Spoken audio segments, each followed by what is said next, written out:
She was meeting her constituents at a local supermarket. Tonight, the US Congresswoman Gabrielle Giffords is in a critical condition after being shot in the head.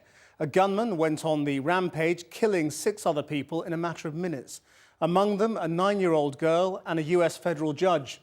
A 22-year-old suspect is being held by police. The local sheriff blames a political climate made up of hate, anger and bigotry.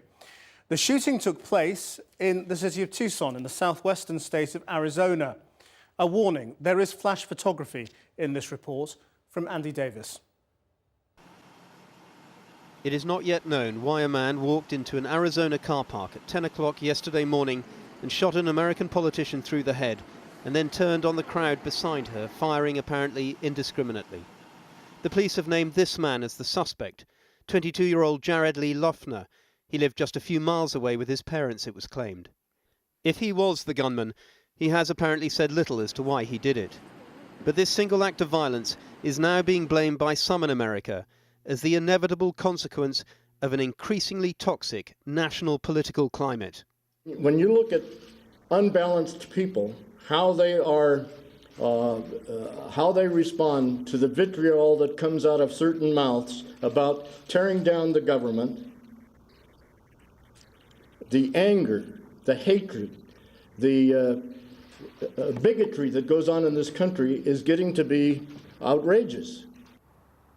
The Congresswoman who appears to have been the main target yesterday, 40-year-old Gabrielle Giffords, has had bone fragments removed from her brain. She is said to be in a critical condition still, but her doctors are optimistic she'll live.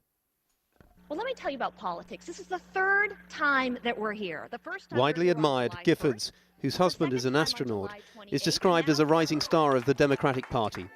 Regarded a moderate, she's pro-choice, she's also pro-guns and deeply engaged in Arizona's bitter debate on immigration. She was holding a meet-and-greet session in Tucson yesterday. About 20 people had turned up, including a local doctor who was right next to her when a man marched in armed with a semi-automatic pistol. I heard shots and looked up, and he had shot her in the head. Then he just continued firing. At that point, I was a bit stunned for a brief second, for an instant, and then I kind of got behind this concrete post that was there. As he continued firing, I then got down on the ground and, acted like I had been shot and was dead, so that he I wouldn't be a target. 6 people were killed, among them an aide to Giffords, 30-year-old Gabe Zimmerman.